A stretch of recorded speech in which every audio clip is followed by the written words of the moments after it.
Good morning, everyone. Welcome to NRBP's webinar on childcare. I'm Barbara Kaufman, Executive Vice President and COO at Newark Regional Business Partnership. We decided to offer today's topic in light of the significant way that childcare is affecting businesses and, more importantly, the lives of employees and their families. Lack of access to affordable childcare is a major factor in what has been referred to as the Great Resignation, particularly for women. As is the case for other topics that we cover, our approach today is to look for ways to help our members, whether large or small. Our speakers will help us to understand the problem and will offer ways to address this complex issue. Using an equity lens, NRBP is exploring the issues with particular focus on women and frontline essential workers versus those who can work virtually and much more. We're grateful to all of our speakers, but we're particularly grateful to Dr. Beverly Lin and Kendra at Programs for Parents for suggesting that we offer this topic. They came back to us and highlighted it as a very, very important issue. And of course, kudos to NRBP's VP of Communications and DEI, Maya Curry, who spent countless hours organizing today's session and spending a lot of time really developing a deep understanding of the issue to develop a very informative program today. I'm going to turn the program over momentarily to Dr. Lin to moderate and to introduce our other panelists. I'll come back following the presentations and discussion to field your questions. Maya will put instructions in the chat for how to submit your questions, and we'll also list other resources that are mentioned. We will be sending a thank you email, so please watch for that, and that will include a link to the recording of this program. We hope that you will share it with others. And the last thing I'll mention is that NRBP's President and CEO, Chip Halleck, will close the program and talk about other things coming up at NRBP. If you're interested in membership, if you're not yet a member, or if you'd like to sponsor a program, please let me know. I'd be happy to provide more information. Thank you for attending, and it's my great pleasure to turn this over to Dr. Lin. Thank you so much, Barbara. We really appreciate your assistance in coordinating this event. Good morning, everyone. It's been a pleasure, certainly a pleasure to have you join us today to discuss a very important topic. Our conversation is entitled Childcare, a Critical Workforce Issue. I'd like to thank Chip Halleck, President and CEO of NRBP, for hearing our concerns and agreeing to host this discussion. Thank you to NRBP team, Barbara Kaufman and Maya Curry, who were very instrumental in coordinating this event. Who is Programs for Parents? Next slide. And what do we do? In 1984, a small group of early education professionals founded Programs for Parents on the belief that the care a child receives early in life critically affects their mental and emotional development. Since our founding over 3 decades ago, experience has confirmed that belief, and our knowledge and,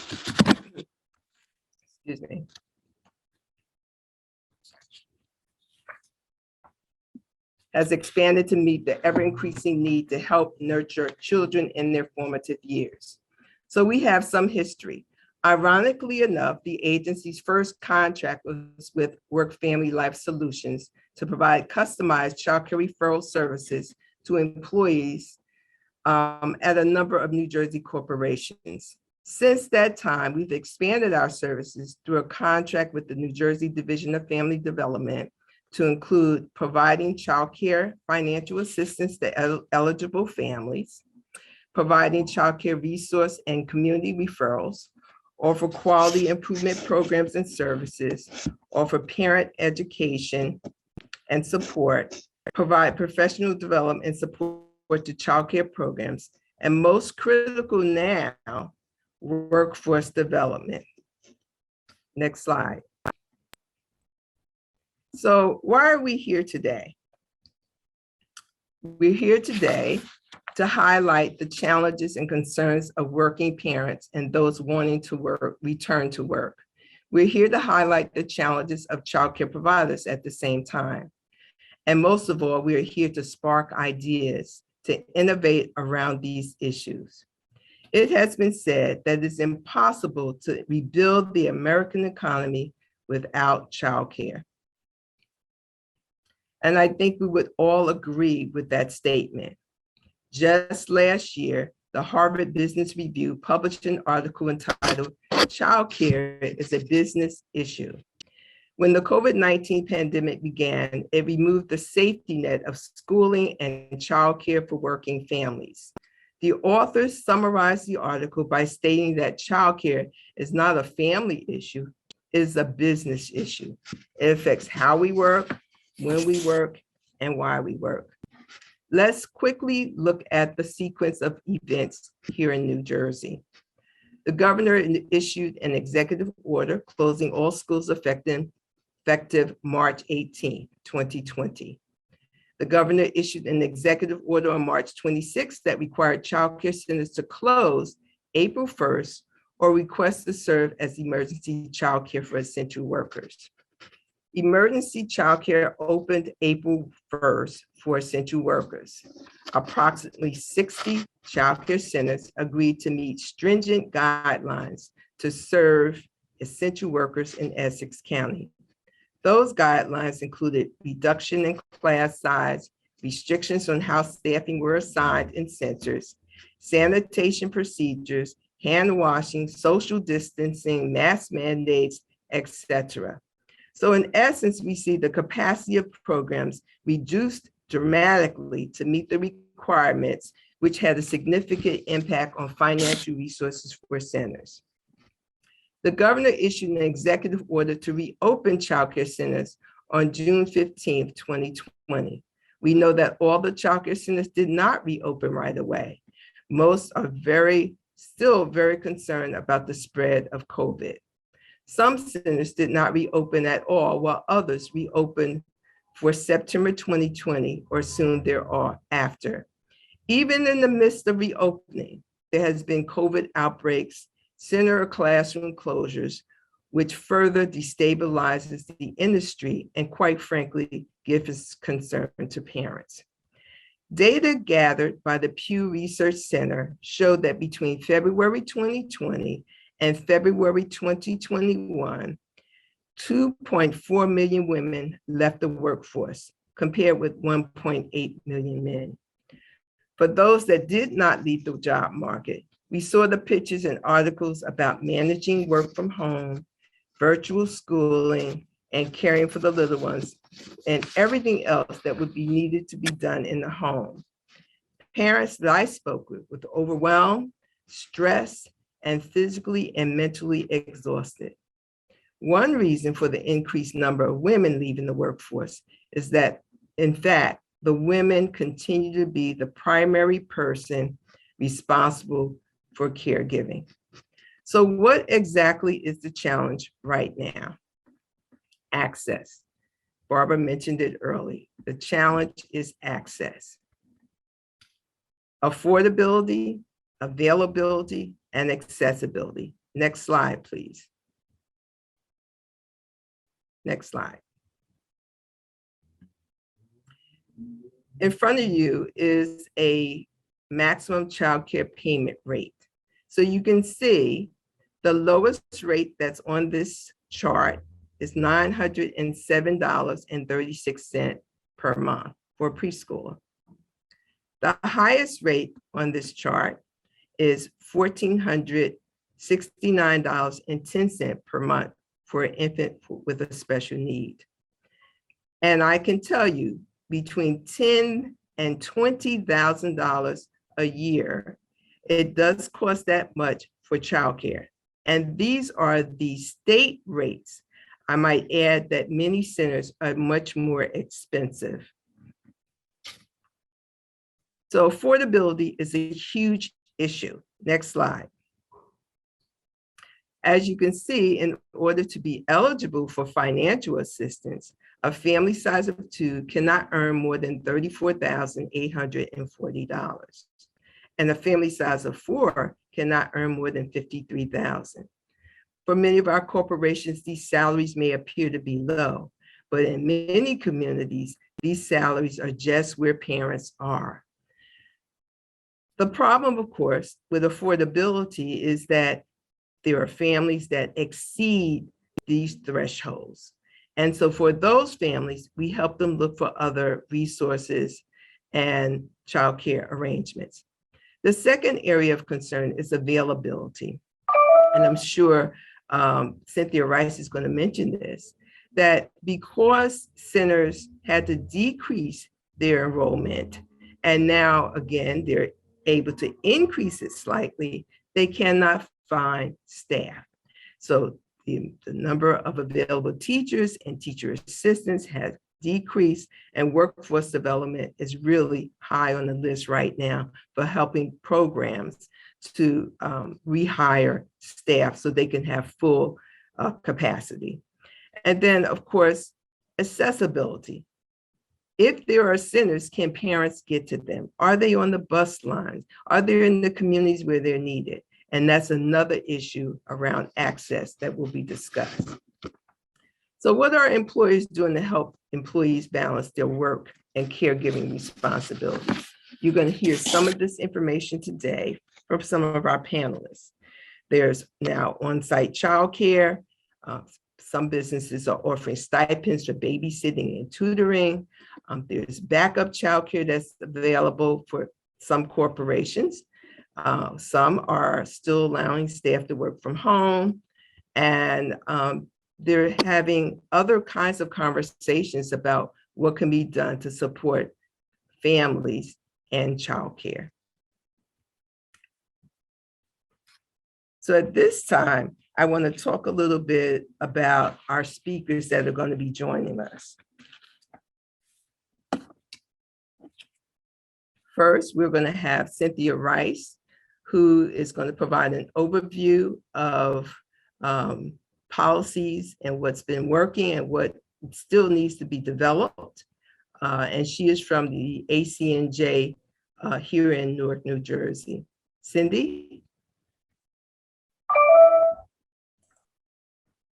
Good morning, everyone. As Dr. Lynn said, I'm Cynthia Rice. I'm Senior Policy Analyst at Advocates for Children of New Jersey. ACNJ, which is our home, is in Newark on Halsey Street, is our state's largest multi-issue child advocacy organization. We work on issues, all issues that affect children and families at the state, at the federal, and even at the local level. And those areas include everything from child welfare, nutrition, health issues, education, general and special education, preschool, and of course, childcare. Okay, so let's start. I'm excited to be talking about this issue because it has so much to do with how our economy is jumping back and how our families are doing and our programs. So let's move on to the second slide, please. I think it's fair to say that childcare was an essential service long before COVID-19. And you can ask any mother who had to either permanently leave her job or reduce the hours of her job because she was having trouble filling in the gaps in education and care for her children. In fact, 70% of women with children are actually in the workforce. And these programs allow them to work with peace of mind that their children are being well cared for and educated. But the child care system is a very, very fragile system. It is run, these are businesses, whether they are center-based or programs in the homes of the child care providers, run mostly by women and women of color. And what has happened is that while so many of the issues that impact this fragile system existed before COVID, it was COVID that put a light on just how significant the fragility of the system is. And the major reason is the way in which our childcare system is paid for. So there's two ways. There's one way, which is the private pay or parents paying. So many of us on the first of the month or the first week of the month when we had children in childcare would have to pay X amount of money for the program, regardless of whether your child was there or not, healthy or not healthy. You paid a certain amount. And the other system is a system that's based on assistance for low-income families.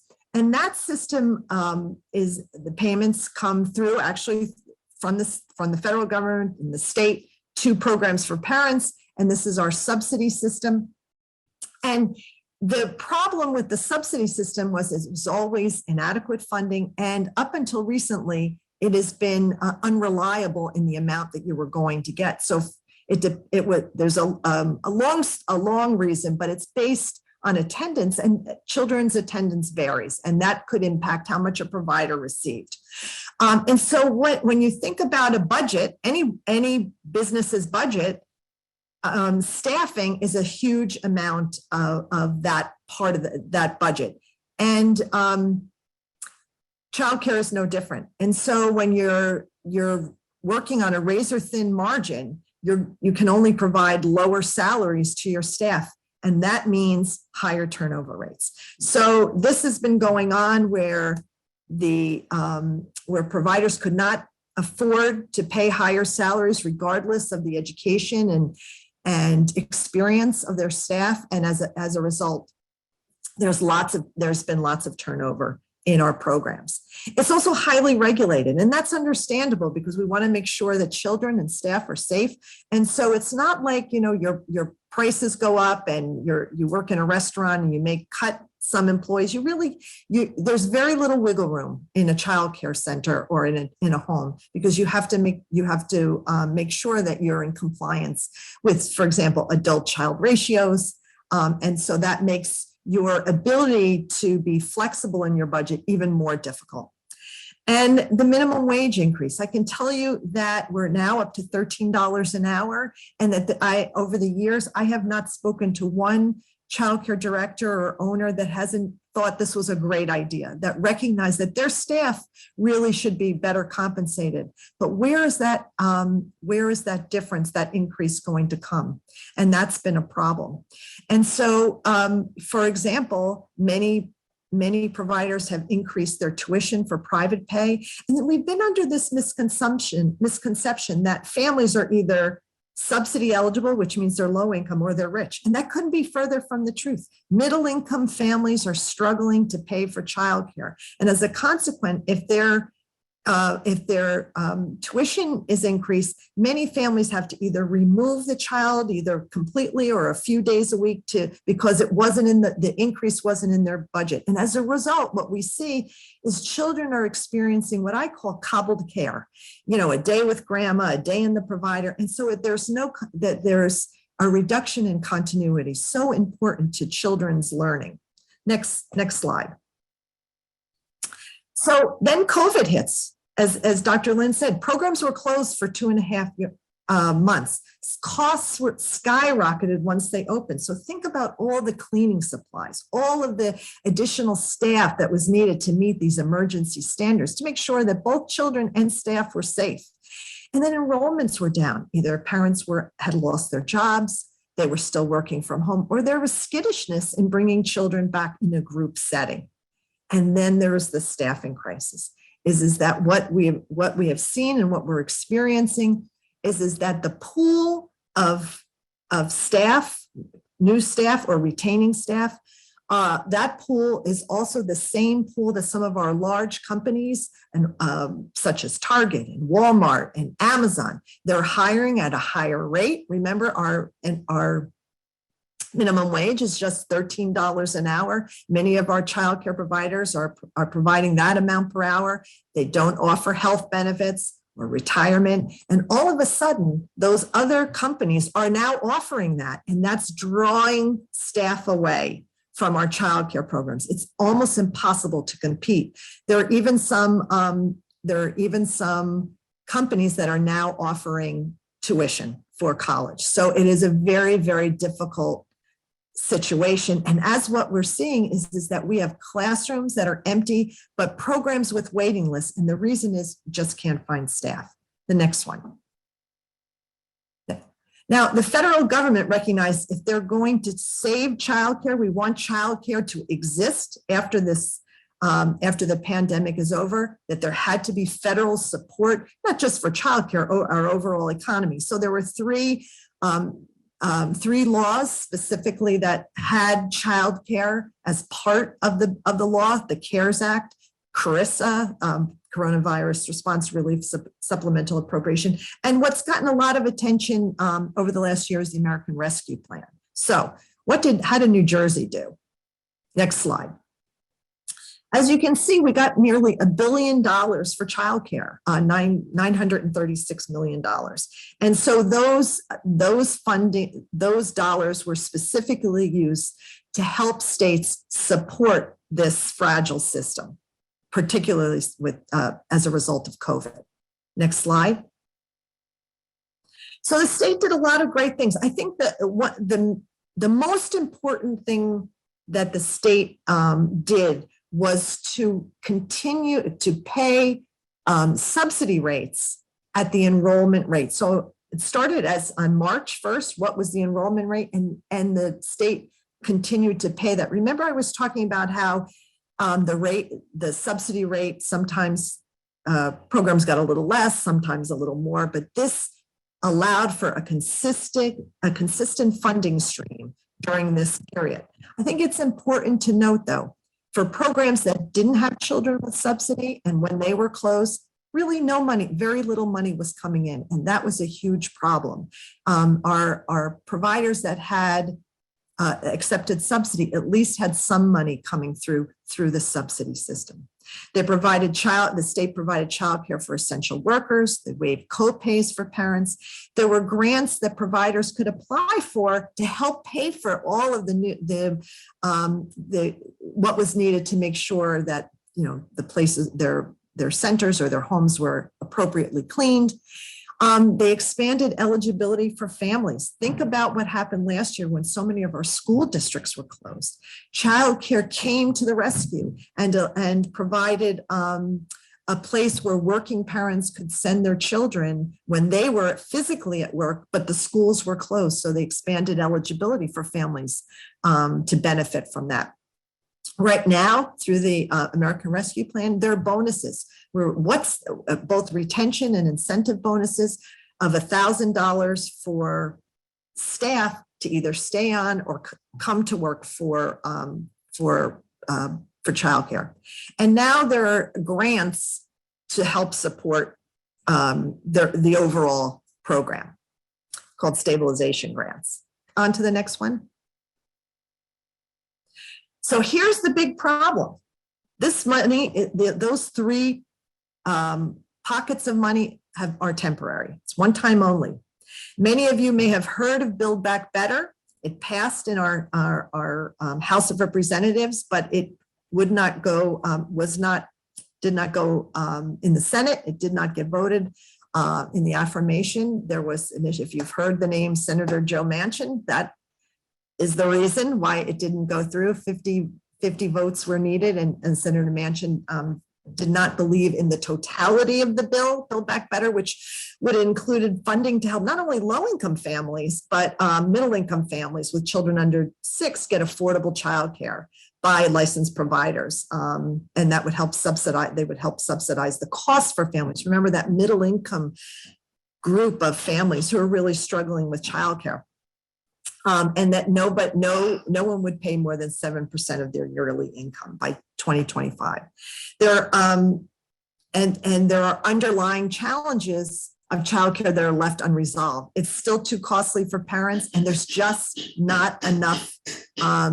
There's not enough access to care, particularly for infants and toddlers. They're the most expensive age group to care and educate. And as a result, because it costs so much money, programs lose money caring and educating very, very young children. And as a consequence, we have what's called infant toddler deserts throughout our state, where there is just not enough care for the very, very young. And as we said, there's a continued crisis in the staffing. Next slide. I guess what's the big takeaway from the policy standpoint of this is that if you go away learning nothing else, it's that the continuing fragility of the overall childcare system and specifically for individual businesses really directly affects the strength of any of your businesses. There was a saying when COVID hit was childcare is the workforce behind the workforce. And there's a role for companies to play to ensure that we have a stronger system of care and education so that families, parents can go to work and do what they are doing, working for in your businesses. So I'm going to stop there. I know we're going to do have some other conversations later. Thank you. Thank you, Cindy. That was very thorough overview of what's going on.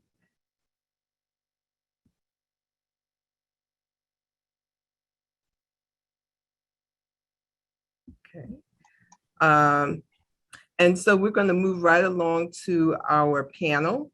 I'd like to introduce Desiree Highsmith from Quest Diagnostics, Stacy L'Enfant, Village Babies Development Center, Laura Crowley, Citrin Cooperman, and ask you ladies to come on camera and also give us an opening statement about you, your business, and what impact child care has had on your employers or your circumstances. I'm going to start with Desiree. Thank you, Dr. Lynn. Good morning, everyone. I'm Desiree Highsmith Holcomb. I'm the Director of Inclusion and Diversity at Quest Diagnostics. We're headquartered in Secaucus, New Jersey. And childcare is extremely impactful to us, as you can imagine, with diagnostic centers all over the country, labs all over the country, couriers, responsible for carrying these specimens from our diagnostic centers, our patient care centers, to our labs for processing.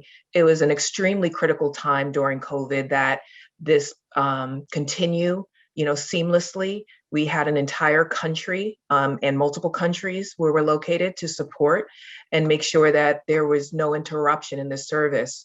And, childcare was an extremely hard challenge for many of our employees on the front line and throughout.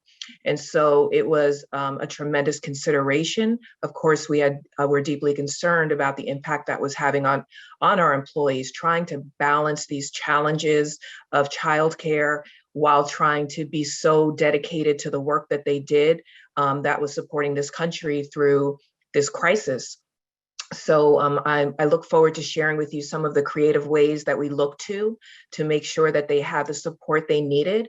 I think the critical factor was one, agility, being flexible and not trying to apply a one size fit all to all of the circumstances that our employees were going through.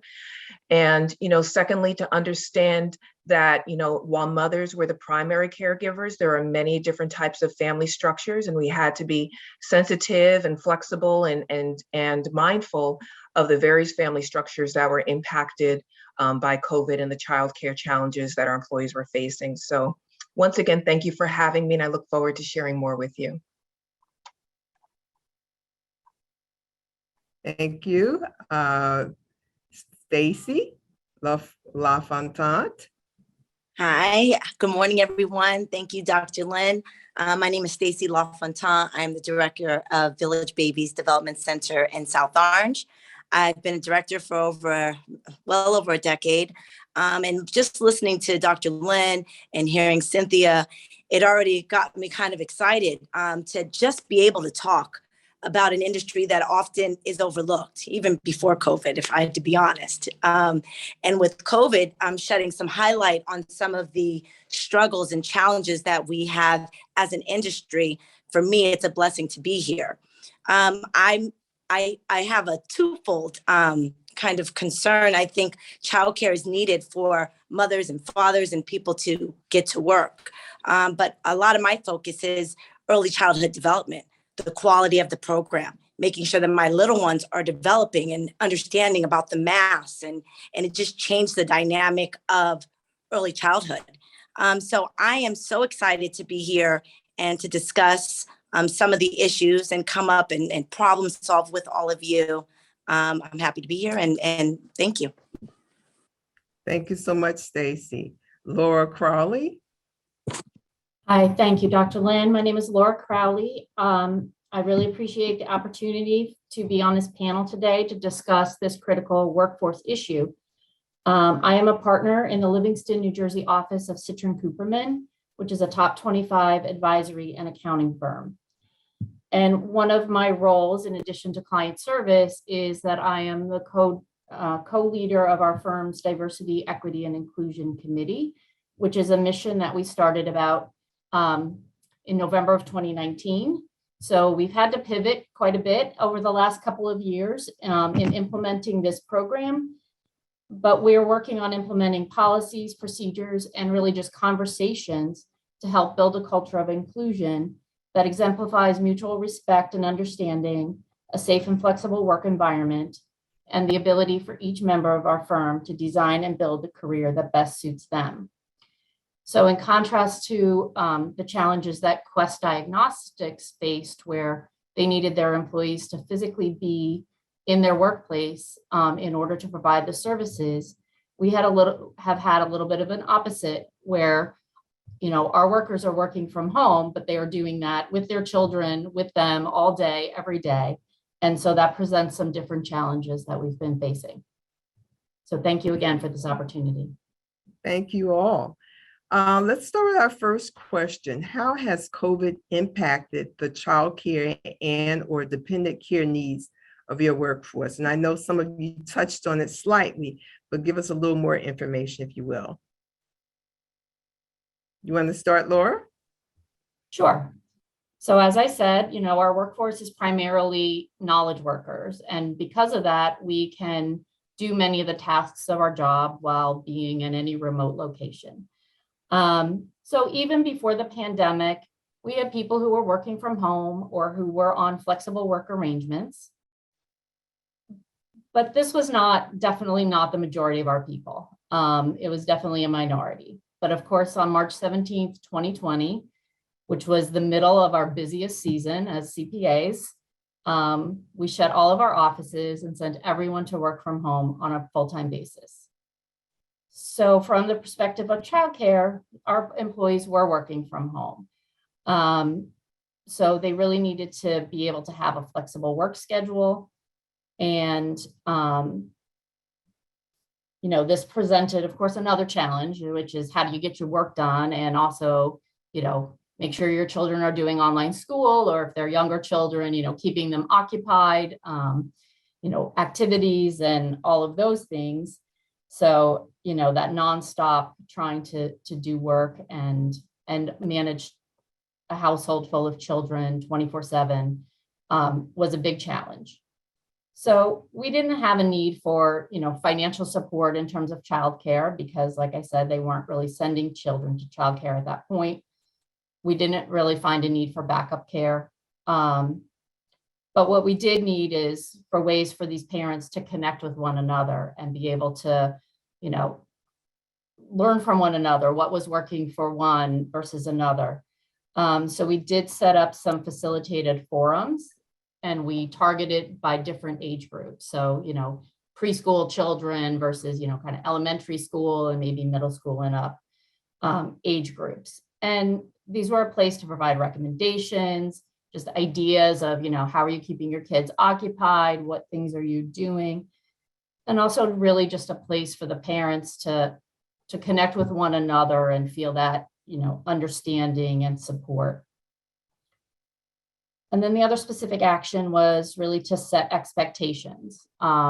You know, having the understanding that not everyone was going to be working every minute of what is traditionally working hours. You know, people had different needs to step away to care for child or other household responsibilities. So setting those expectations firm-wide to just have that understanding of what other people were facing.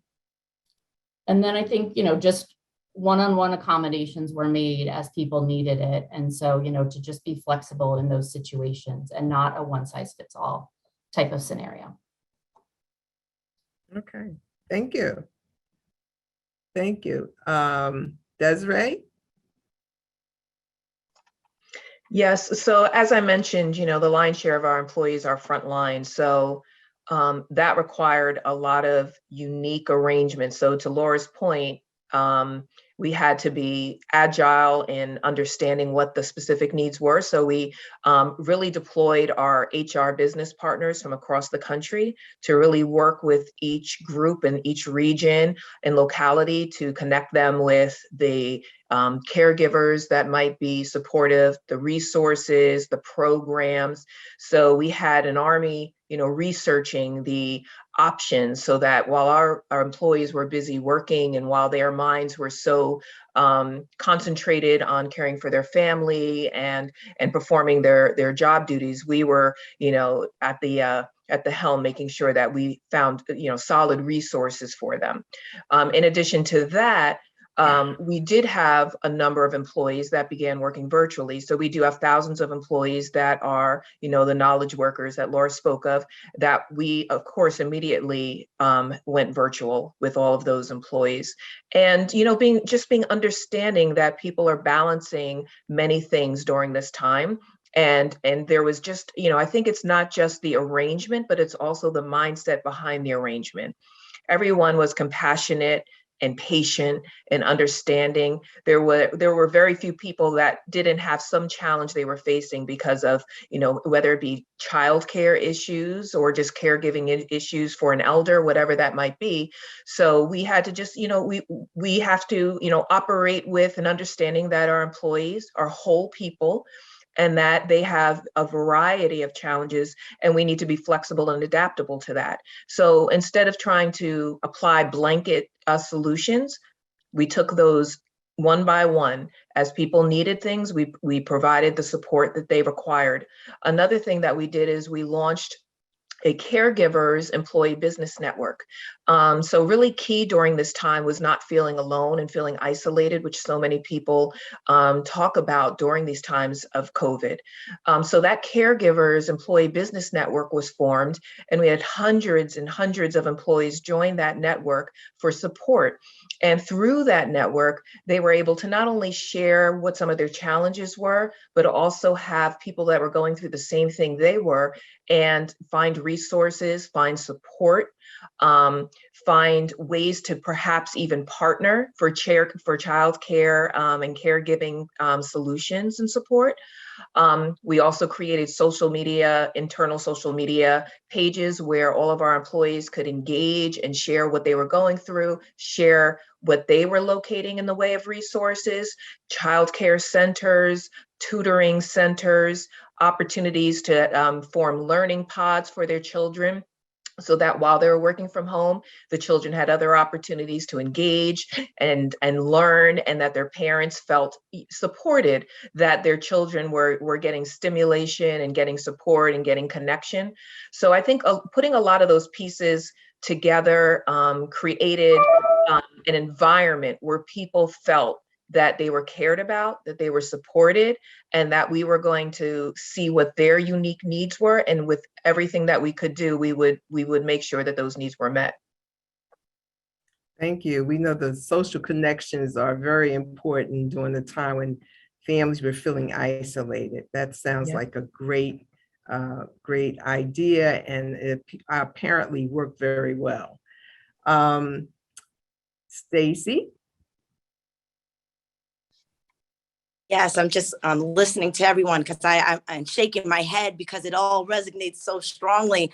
For us here, it was twofold. It's caring for the social and emotional well-being of these young children, but also for my team, my staff.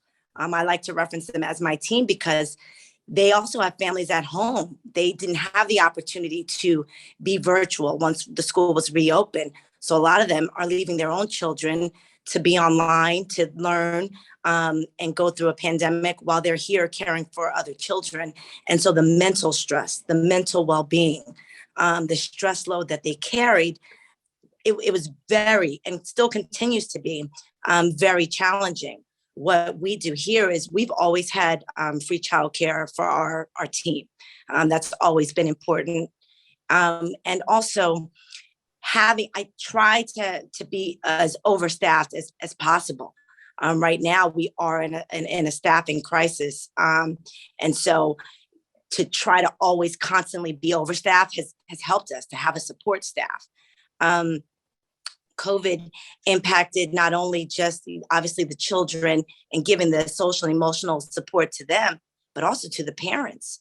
We end up being a lot of times therapists to help because they're navigating feeling anxiety and stress and worried about the children and having all the types of fears. So as childcare providers, it was beyond anything we've ever experienced because you're navigating so many different pieces from our team to the children to the families. And I think ultimately what has helped us overcome many of the obstacles is just understanding that we're all in it together, you know, trying to communicate and be as transparent as possible. And for us, that's helped a lot. You know, it helps us make many decisions on our hours and things of that nature that I know we'll speak a little later on. But just being transparent, trying to be understanding that everyone's situation is different. A lot of times I remind my parents, including my team, right? They also are it's twofold. They want to care and educate because that's their passion. This is the field that they love, but they have children of their own at home that sometimes were home by themselves. So that was part of our challenges, but I think how we came it and are still continuing to overcome it is to be aware, understanding, and try to be supportive to each individual's needs. Thank you, ladies. Thank you. Our next question is, how is your organization meeting the needs of parents as well as employees who have other dependents? And are you offering childcare benefits, increased flexible scheduling, or some other accommodation? And what kinds of accommodations or other programs are you providing? So who wants to start? I'm happy to start. So for us, it was, the childcare benefits is if you have children, a child, infant through 5 years of age, we offer free childcare. What we did with our schedule, it was to help our business, but also to help the mental capacity and overload that the teachers were already feeling as we changed our hours. Typically, childcare centers are open anywhere from 7 a.m. to 6:30 p.m., which are our typical hours. It was so hard to staff those shifts. So even now, currently, we're at an 8:30 to 5:30 shift, so that I can have one shift and not take away the quality of our program. Because keep in mind, we're still focused on making sure that it's not it's not babysitting. We're looking at how they're developing, and adding the layer of typical development, but also now these social anxieties that we see in young children because of the pandemic. So what we did was changed our schedule. We have childcare benefits, meaning free childcare. And we are obviously, we also made it a point to be able to offer our team medical, vision, dental, a 401k. And that has been a game changer for us. And as far as helping parents, I think in the feedback that I've received from my parents is keeping the lines of communication open. I think I've sent more communications out and still continue to more than I ever have, just being transparent, being real with what the circumstances are so that they can also navigate. No one likes to be in the dark or have the unknown, right? So for me, it was important to say, okay, this is where we're at. This is how we're doing it. And we're going to get through this together. And I think that has helped us a lot. We also looked into, it's called EAP, the Employee Assistance Programs. They have a lot of great assistance. So we're trying to, some of the grants, we were really and still getting into those type of programs to continue to help my team, the children, and of course, my families. Thank you.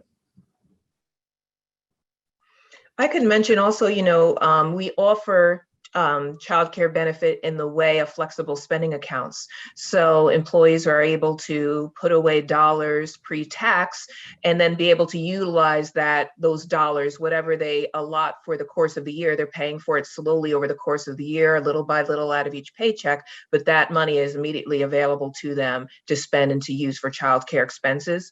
So we found that to be extremely helpful. In addition, we know that, because there were so many financial challenges with childcare, we offered bonuses to all of our employees to thank them for the work that they were doing and for the sacrifices we know that they were making. We also included all employees in our annual incentive plan to make sure that they were, again, appreciated and also had that opportunity for additional, income source. So, being mindful of the financial burden that some of these childcare expenses were for our employees, and then also allowing them to change and modify their shifts. Similar to what Stacey said, we had to pivot and figure out a new way of working. So maybe the 5-day-a-week, 8-hour-a-day didn't work. So maybe 4-10s work better for that employee, and they can have a full day off to care for their children while they're trying to balance maybe with their partner, childcare expenses, scheduling, and they can, move to different shifts.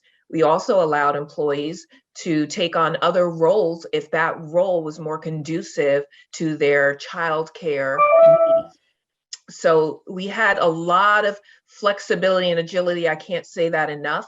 If there was a way to move someone somewhere else for a time being, move their schedules, change shifts, change hours, whatever it took to make sure our employees felt supported is what we did. So, I think we'll sound like a ringing bell when we say there's no one size fits all. You have to be open to all of the different needs and all of the different ways that a parent might need that support. And what I really value about Quest Diagnostics is that maturity. A lot of organizations, will look at a scenario and say, this is what it is, fit inside this box and make it work.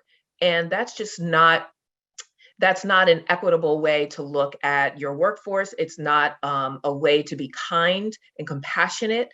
When we say we care about our employees, that means when they're going through something like this, we need to show them that we care. And you show people you care by listening to what they need and doing everything you can to meet those needs. So I think that's what we did best.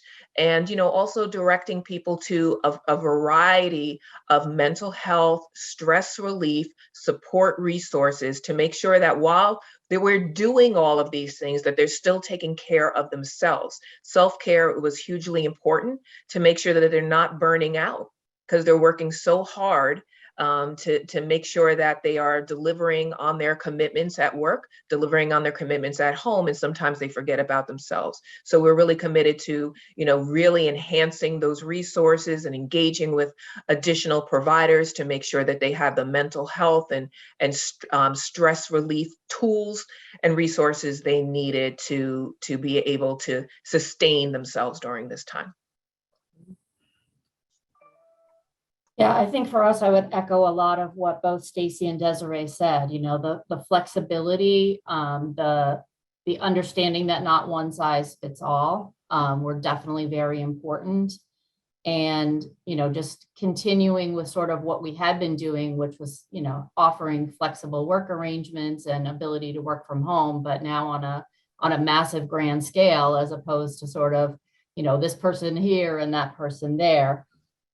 We also offered, a good number of the self-care type of programs, weekly meditation sessions and various programs on just, maintaining your good health during this time, or, how do you continue to do aspects of your job now that we're working from home, which for us could be like networking and business development type of things. So we really tried to approach it from a holistic perspective, both, the person in their home life as well as their work life, which of course now we're all one thing. So I think that just having that flexibility and really the mindset shift since the pandemic started has really been amazing to me. So for example, there was one person I work with, and when people would work from home pre-pandemic, he would always, question, are they really working? They didn't respond to my email in 15 minutes, like maybe they're not really working. Today, he's one of the biggest proponents of working from home and sees the benefits. So I think, that we've all gone through this together has really changed people's understanding and appreciation for things that existed, struggles that existed, challenges for working parents that existed pre-pandemic, and just everyone having visibility into that, I think has been a big learning experience. Okay. Let's see here. We have a question just for Quest. And I think you've answered most of it. Is there anything else you'd like to add, Desiree? As a large employer, what childcare services do you provide, such as flexible spending accounts? You spoke to that, childcare center on site, etc. So because we have so many sites, we don't have on-site childcare. So that's why it was so important to connect employees to childcare centers. So, we would do a myriad of, resource distributions with links to services in every single state where we exist, so that employees could quickly find childcare centers in their area. And then, as I mentioned earlier, we engaged our HR teams locally and regionally to seek out childcare centers that provided the accessibility and had the availability. As Stacy mentioned, a lot of childcares might have been open, but they didn't have any room for additional children, and so there were a lot of things to consider. So we really engaged a workforce for our workforce to do a lot of that research and legwork for them, so that they could have those resources at the ready. Okay.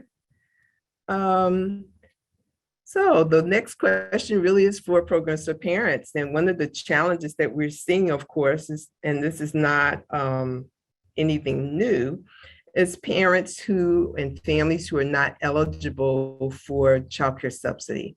That's always been a problem, an issue for parents. And we do a number of things. One, we work with them to provide customized childcare referrals. So that means that we're going to do all the legwork to help that family find childcare. Secondly, we're going to provide consumer education. What kinds of questions do you ask when you go to a childcare provider? What kinds of things should you be looking for? What should be your expectations? And of course, that changed during COVID because the licensing standards also changed. There were many more restrictions and things that childcare providers had to actually do. The other thing, we determined whether they are eligible for the New Jersey Child Care Assistance Program. And that eligibility I shared a little earlier. You have to be at or below 200% of the federal poverty level. The good thing now, however, is that if you are currently on the program and you get a raise, you don't automatically be released from the program. You can stay on. There's a phase out period after 250% of the federal poverty level. So that's a plus. What other kinds of options are there? Well, we encourage our parents to use public pre-K. A number of school districts now have public pre-K that is free. Of course, that's a 6-hour service or 6-hour educational experience. And often parents can afford to do the wraparound, which is after care or before care. The other thing that we encourage families to look at is family childcare. We don't talk enough about family childcare. Family childcare providers are registered / licensed by the state. They meet certain regulations. They have fingerprinting and background checks and so forth. Their homes are inspected. And what we've seen during the pandemic, that more families, especially those with infants and toddlers, are choosing family childcare. They want a smaller, intimate arrangement for their childcare needs. And that seems to be working out quite well for parents and for providers. And then we also talk a little bit about family, friend, and neighbor care. This is care that is provided by a family member, a friend, or a neighbor, and typically for a fee. And so if they come through our child care subsidy program, we also do background checks and home inspections and what have you with that population. However, they are restricted to only provide services for not more than 2 families. And there's some additional restrictions on that as well. That's something that a lot of parents don't know about. We also refer parents to Head Start and Early Head Start. And we recognize that there are some income limitations there, but they also have slots that can be for full, for individuals that are over income. And so we recognize that that's a viable source and opportunity. However, we're always looking for other affordable options. We know that there are centers that have scholarships. I'm not quite sure whether those scholarships are still available because of the financial challenges that centers have had over the last 2 years, but traditionally they have been. We also help families look for other options in terms of stipends or resources that other organizations in our community provide. And so that's another way of making sure that families have access. But affordability still is a huge issue. I just want to reiterate that. Okay. Beverly, I'm coming back in, Barbara Kaufman. We've got 4 questions in the Q&A. So I thought, if you don't mind, maybe we would take those questions and then we can come back for the remainder of the time to you continuing the dialogue. That's okay. That's fine. Okay. Some of these have been partially answered, but I'm just going to read them. The first one is from Zakiah Green, and she says, due to the lack of available service providers, will the state and Programs for Parents launch more grants or funding for new providers to open more flexible childcare facilities or infant toddler centers that will help with aiding non-traditional care? I ask this because most grants that she's aware of are for already existing programs rather than forming new programs. I think what you just said was very interesting about the idea of the family and having the family be a resource, because that could also help to fill that gap. But I wondered if you wanted to expound on that. Yes, so that's a very good question. Right now, I think Cindy made a very good statement about the stabilization of our current childcare programs. What's happening is we're trying to stabilize those programs with the support of the state and funding that they're offering, so that they'll be around for a while. I know that they understand that there have been some centers that have closed and that they're looking at that. However, right now, the focus is on stabilization. I would imagine that depending on what federal funding becomes available, there may be an opportunity to support individuals who want to expand their services into childcare programs. But there are some centers that are empty that may have closed. So this is a time to start looking around if you're really interested in pursuing this as a business for yourself. We always encourage people to reach out to us, contact the Small Business Development Center at Rutgers.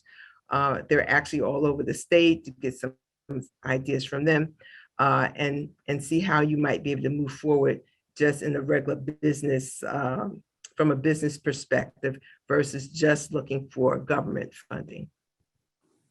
Can I add a little to that, if you don't mind? This is really an extraordinary time. I've been working at AC&J for almost 30 years, and I have never seen the level of interest in addressing childcare issues on the federal level and on the state level. And so we are in a point in time where we have to really respond. And I know that AC&J, we're a statewide organization, are working with both our the New Jersey congressional delegation, as well as our state legislators, to maximize on this opportunity. Infant toddler deserts are a huge issue. And the reason for me, other than the cost, there are other like facilities issues. It's not like I can just say, okay, I'd like to open an infant toddler program.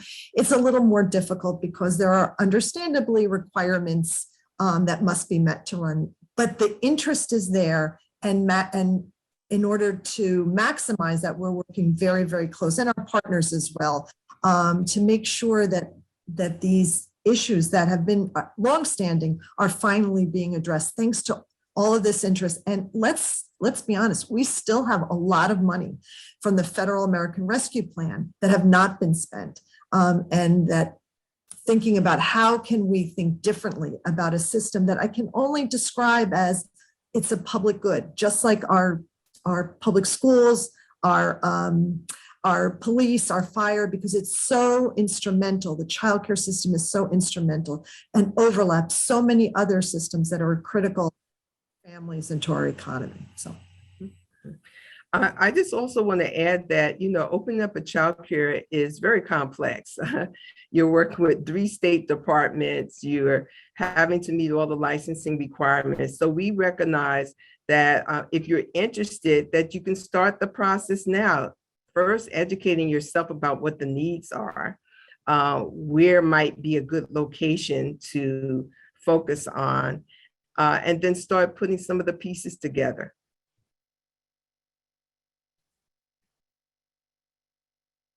Barbara, is there another question? Accidentally muted myself. I apologize. I was hitting the Q&A and I hit mute instead. It's an interesting comment, Cindy, and Beverly, that you both made, because this is an unprecedented time. And with as much change as that's happening very, very quickly in the way that we do business, it really is an opportunity to be able to make some positive changes as we cope with the current situation.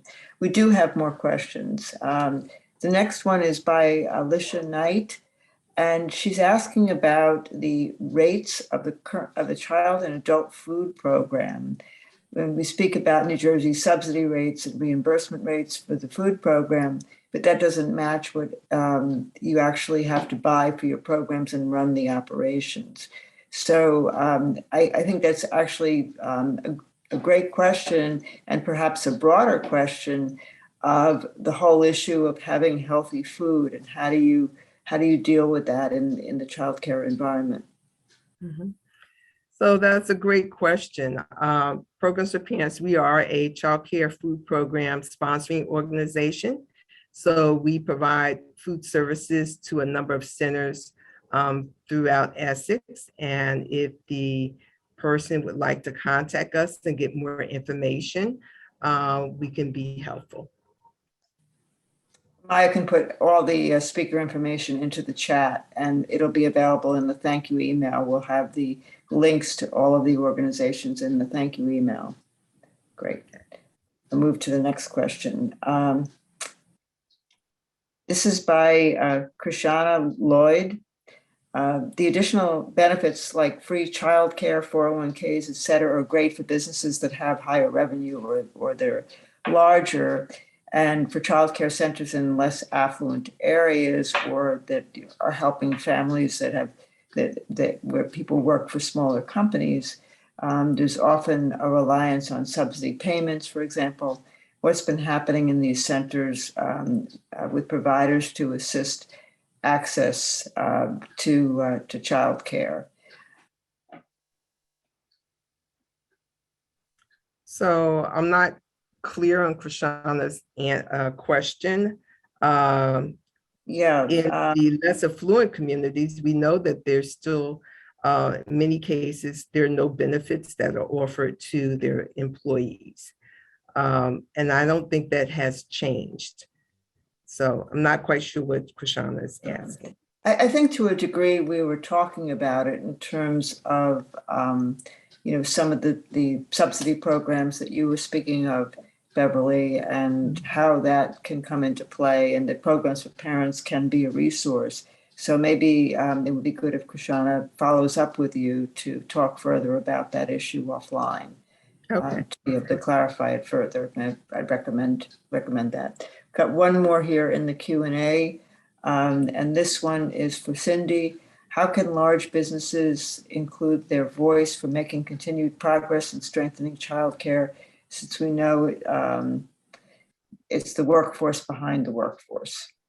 Thanks for whoever asked that question. I have a whole list of things, what can businesses do? But from a policy standpoint, having the business voice at the table with the advocates, the child advocates, is critically important. It looks at the problem through a different lens and gives our legislators, both on the federal and the state level, a different perspective on why childcare is so important. I remember maybe about 10 years ago, our president, who was supposed to speak today, Cecilia Zalka, and I went to a meeting, and we're talking about either preschool or childcare, and the legislator said, "Oh, you women, you do God's work." Well, you know what? We need that. Yes, we do, but we also need other voices because we were viewed from one lens and not from multiple lenses. And the voice of the business community is a loud voice, and it is much more organized, frankly, than the childcare community. And so having that voice to say, this is important for my business and our economy, is a very, very different message than we need to do this for small businesses that are childcare. And so we would love to have the ACNJ is working closely with, for example, NJBIA right now, but we need those voices not only from the state level, but the local level. Going to a state legislator, and when a business is from that legislative district, because frankly, all politics is local, having local businesses tell state legislators we have to do something about this childcare problem is a great message, and a different message, and most importantly, a very needed message. I think, Cindy, it would be helpful if anyone that's interested contact you to see how they can join in and add their voice. Again, we'll have that information in the chat. I think, and I have a question for the group, and that has to do with some of the resources that Desiree mentioned that are available at Quest, where there are forums and places where people can go to talk, because there really is a very strong emotional component in this. And when you're struggling to balance being able to care for your children and working, you're constantly torn between those two needs. And I'm wondering if there are community forums that are set up where people can go to be able to talk about their issues and challenges and find out what resources are available. I want to give a plug for Beverly. Programs for Parents is one of the best resource and referral agencies in our state. It is, it addresses not just the issues of those on subsidy, but as Beverly described, it helps any family who needs help. And so getting the message out and having businesses say, how can we connect with the entity in our county? And if those of you are on the call are from other counties, there are county agencies there are agencies in every county similar to Programs for Parents. They may have a different name, but to make those connections on how you can work collaboratively, whether it's assisting, for example, what are childcare programs in my community that I can possibly work with to provide my staff with assistance there. That's what our county agencies, that's part of the role that they play. But businesses have to know that these county agencies exist. So getting information out about how that connection, that partnership can help support working families is key. Can I just add on that, if you don't mind? I have to piggyback on that just from someone who has used Programs for Parents over the years, because it is in my county, not only as a director for my own resources, but for my family's. Programs for Parents has been a resource for them. For my teachers, I just sent out about trainings that are in English and in Spanish just right before I logged on. For me, it has been, so kudos to you, Dr. Lyon. I know that's not what this is about, but Programs for Parents has been the resource for me in my career, and all that you all are doing. Thank you so much. We are getting ready to launch an initiative with YCS around mental health and providing support services to families. So we'll be sending that out shortly. We currently have a parent support group right now that YCS staffs for us. And it has been a lifesaver for a lot of parents who are feeling very isolated. So thank you so much. Okay, so That's all the audience questions. So I can switch you back to the questions that we prepared in advance, and Chip will come back to close the program. I just want to thank everyone from me for just doing a fantastic job. We're getting some great comments in the chat, so we really appreciate all of you for this really fascinating dialogue. And I'm going to go off screen. Thank you so much. Thank you, Barbara. Okay, this is the last round of questions. This one is for Cintron Cooperman. What are some creative solutions that your organization has come up with to support parents or otherwise help employees with children or other dependents have a healthier work-life balance? And I think we've talked about that a little bit already. So if you want to add something more, Laura, please do. Sure. Thank you so much. Yeah, so one thing I want to say that I've seen a change again in mindset is, I feel like, especially like when I was, when my kids were young as a working mother, childcare seemed to be, a women's issue. What I've seen as men have experienced this through the pandemic is a new appreciation for things that need to change, but also for the fathers. I've heard from several fathers of young children about how much they've really appreciated this time they've had with their children, that they probably never really expected that they would have this close connection. And I hope that that starts to make a change, a more societal change that makes this issue about everyone and not just about, women, working women and mothers. So for us, more directly, we have pre-pandemic even had implemented leave policies that cover birth or adoption of a child and cover both the primary and non-primary caregiver. So we think that's really important that, the entire family has that opportunity, and the firm can support that. And, we're currently establishing an employee resource group specific for parents. And we really expect this will provide like a mentor, a buddy type of program, as well as plans for off and on ramping if you're going on leave, whether you're a mother or father or other caregiver.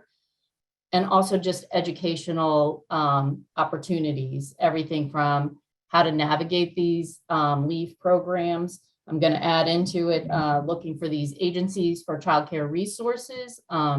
We have offices in many states and employees all over the country. So that is something that we could look to add, and just, many things that parents face that we maybe spend a lot of time individually looking into where there are more centralized resources that we can provide. So I think just keeping those connections and helping us, support all of our employees, again, wherever they are and whatever their needs may be. Okay, thank you. Thank you. This is for Quest and Cintron. What performance management considerations are necessary in these unprecedented times?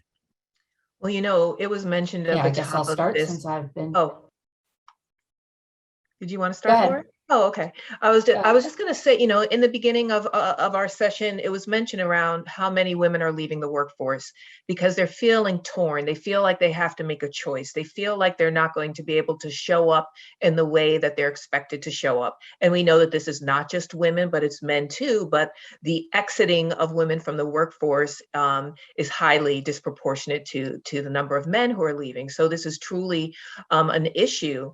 And as performance management, we need to be mindful of the fact that there are these challenges. They exist, it's reality, but looking at the person's quality of work when they are there is what is most important. When we are, right now we're in performance review season, a lot of organizations are, and looking at the body and the totality of that person's contribution is really critical, and not in any way considering what the challenges were that they might have had that required them to require flexibility or some type of different work arrangement.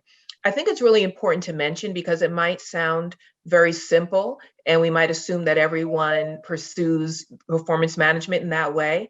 But for some leaders, some managers, sometimes they fold that assessment into their whole assessment of that individual. And when they, are reviewed based on some of the challenges that were outside of their control, they might feel like they need to make this decision to exit the organization. They might feel like their opportunity for progress and promotion is now limited because of these unique circumstances that they have to attend to. So, when we look at performance management, the guidance continues to be, look at their competency, look at the contribution, look at how they show up, look at how they contribute, and look at the attitude that they bring with them to do the job to be done. And I think that we need to be mindful that the flexibilities that might be required, the agility that might have been asked of us is not folded in to that assessment of that person. And it's not folded into our long-term assumptions about their potential.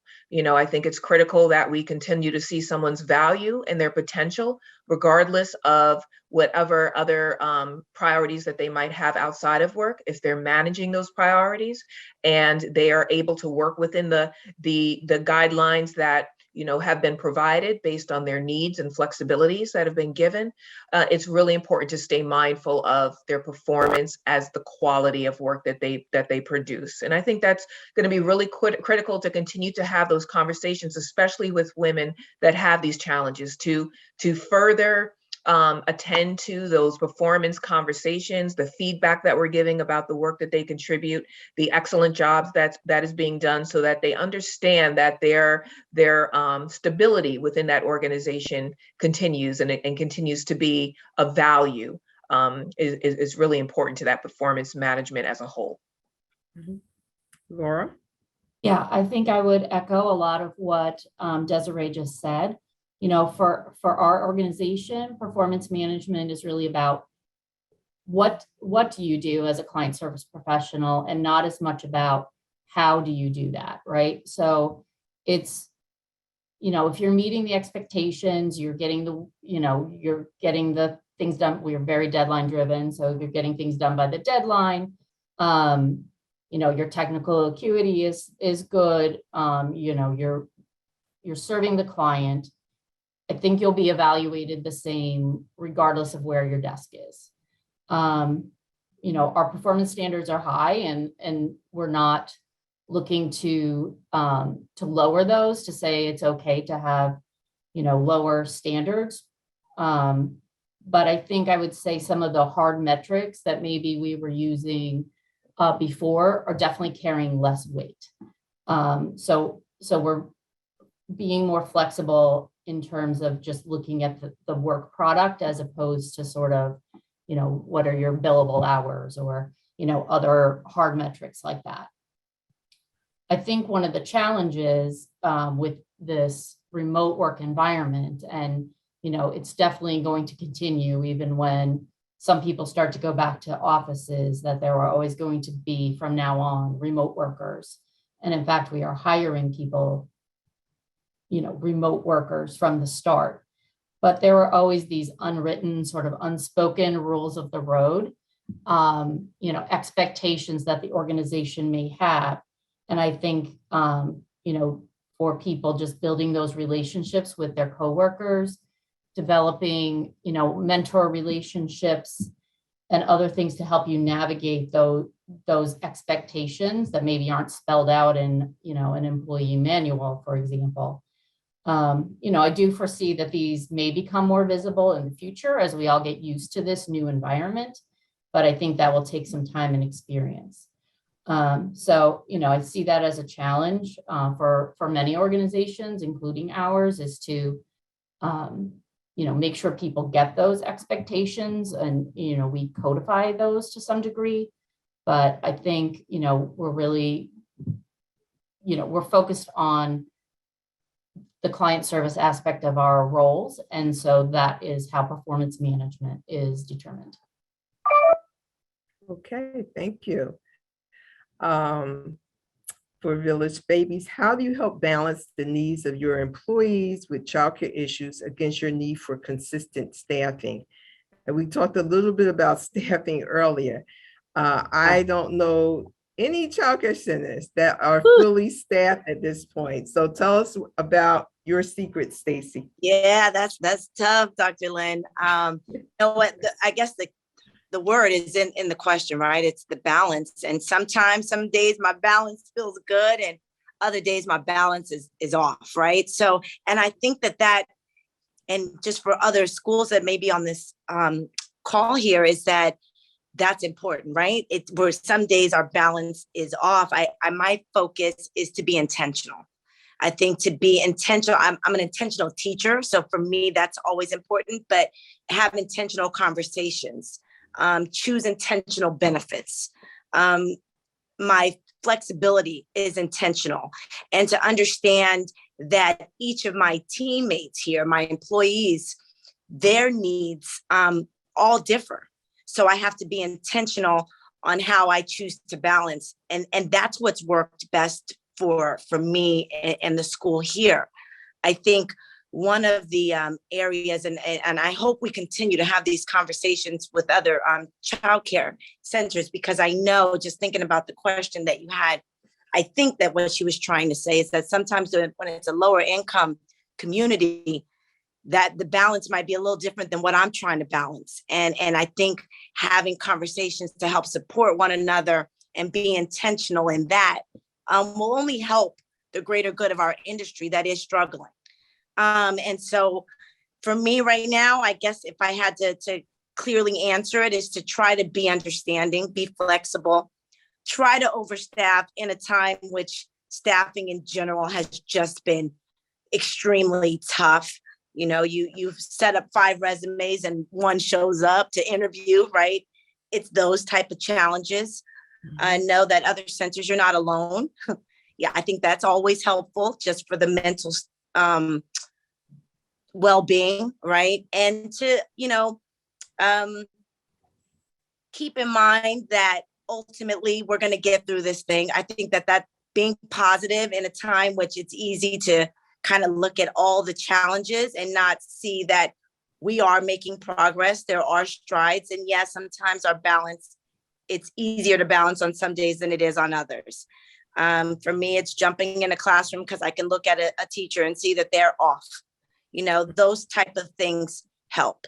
And hearing your teachers is extremely important, and hearing the needs of the parents and just trying to figure out, there's going to be a lose-lose, right? But there's also a win-win, right? You just try to help a little here, help a little there, and ultimately we rise up and rise through this thing together. But thank you so much, Dr. Lynn, and everyone. It's been wonderful to listen. Very quickly, because I think we're approaching at the end of our time, I'm interested in staff retention. What you maybe have experienced around staff retention. For us here, I'd have to say at Village Babies, where I'm in a unique situation. I've had employees here that have been with me for, 11 years, 12 years, a handful. I think the retention is, I like the idea of family. So to feel family oriented, to know that the person in cares has helped, it's the childcare industry. So we're known to have turnover. We're known to have the revolving door. I mean, that's known within our industry. One of the things I've focused on, and I don't know if this will help other centers, is that sometimes I know I'm a stepping stone to a college student that just wants to eventually get into, middle school, right? I try to look at it year by year so that it doesn't impact those children. So can you commit 9 months, and then in the summer, try to regroup? And having that approach has helped me to keep the consistency, at least for that child's experience in the 3s or in the 4s, that, you don't have to commit forever to Village Babies, but can you commit, 9 to 12 months for me? And this is what we'll do. And I'll help you along your journey too. And for me, that's been the most beneficial, and being able to retain such wonderful, passionate early childhood educators. Great. That's a great suggestion. Desiree and Laura, are you guys having any retention issues or hiring issues? Just curious. I think nationally, the answer is yes. I don't think you're going to find anyone who's not having those issues. So, we've all said it, being flexible, having robust benefits that employees feel will support them in their lives and their lifestyles. And also making clear to people when they come on board in the organization that, we care about you and that we're going to work with you according to, what you might need and the support that you might need. But retention is always a challenge. And especially when you have people working on the front lines, they become weary. It's exhausting work. What Stacy and her team does, what our phlebotomists are doing, what our specimen processors are doing is exhausting work. So you can be as good to people and care for them and nourish and nurture, but sometimes people need a break. And for that reason, we, while there's family medical leaves, we also offer leave of absences because that have nothing to do with a medical need, because we know that there are a lot of challenges happening with people and they might need that break. So, there's a whole body of effort to make sure that someone feels supported and that they feel like we see them and that we care about them and that we're going to meet them where they are. Mm-hmm. Cindy, you want to add something? Yeah, I just wanted to say, I think we have to think broadly about retention and in the context of women. Yeah. Because while I agree, COVID has opened the eyes of men and fathers in a way that I don't think anything has, to recognize how important time spent with their children. But this is still very much a women's issue. And when we have half of our workforce is women, and we have lost so many because of COVID, either completely or with reduced hours, businesses have to think differently.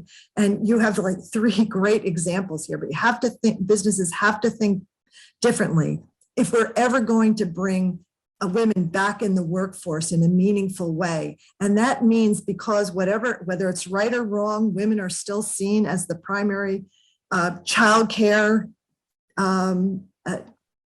piece of a family or a person in the family. We have to think of incentives.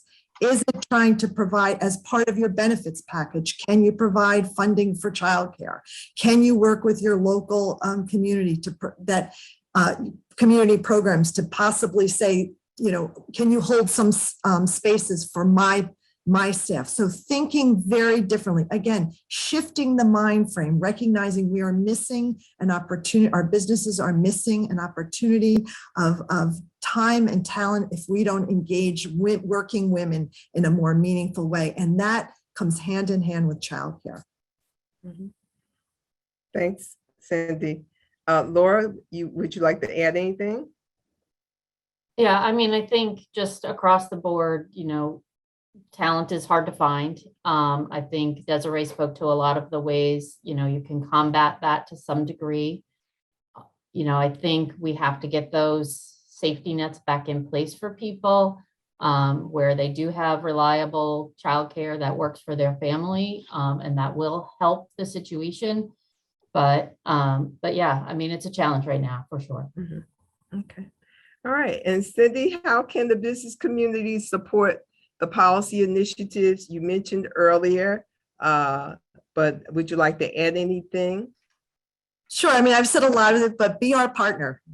We would love to have you at the table. You provide a fresh and a very different approach, but I know that you recognize the critical piece that childcare plays in your businesses, and be our partner in advocacy at both the state and the federal level. And there are things, as I mentioned, is to think differently about what do you offer your employees. So we've listened to some great examples, but at the end of the day, there are still ways that businesses can take additional steps. Work with Dr. Lynn's team, work with your local community programs. If you don't know who they are, and that's fine, Dr. Lynn can help you find them.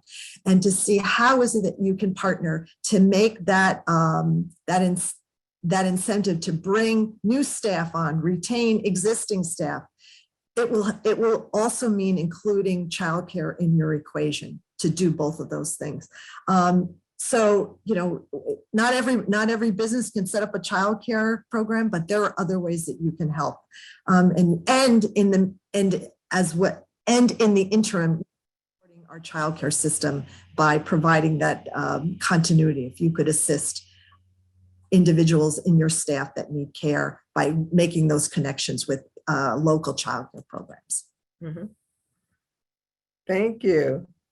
I think Chip is ready to come on board. Chip? I'm here, and I can't tell you how comprehensive and informative this 90 minutes has been for me. Obviously, I've been connected to a lot of these issues. I've heard them talked about on a statewide level as well as a local level. But the five of you did such a terrific job of hitting all of the aspects of this morning. Dr. Lynn, thank you for facilitating this morning, and Cynthia and your team, the advocacy that your organization does, and the grasp you have of the issues, and the way you lay out a game plan for what we can do to be more effective advocates for children and for families is second to none, and we appreciate that. And Desiree and Laura, sharing the employer perspective. I think the things that you're doing and coping with different kinds of workforces is really informative for so many of our members who are in all shapes and sizes, are in all different industries, and have all different kinds of workers. But the basic, response to help families and help your employees is terrific, and we need to do more of that, obviously. And Stacy, you kind of hit both roles, right? Your role as a supplier of this valuable care, as well as the complications that come from being an employer in this industry right now. It was a heck of a story to hear, and hats off to you and your team for what you're able to do. I want to give everybody a chance to get back to the thousands of emails that have crossed their inboxes over the course of the last 90 minutes. But I just want to thank Maya, especially, and Barbara for really putting together a very informative hour and a half that really hit all the high notes. And I think we got our marching orders from Cynthia there at the end, and the things that we can do as an organization. I know, and we'll be coming to our members for their support and their insight into public policy approaches, both at the local, state, and federal level. That's an area that we can be more active, helping our employer members share best practices with one another is something we'd certainly like to facilitate. And then the whole idea of increasing the capacity and the number of facilities and the workforce therein is very important. And that support for entrepreneurs who could certainly help address some of the challenges that we have. So with that, again, Barbara mentioned at the top of the show that we'd love to see all of you very active in this organization. Check our calendar of events. Please give any of us a call or drop us a note when we can do something to help you be more effective. So with that, again, thank you all very, very much. Have a great day. Stay off the icy roads.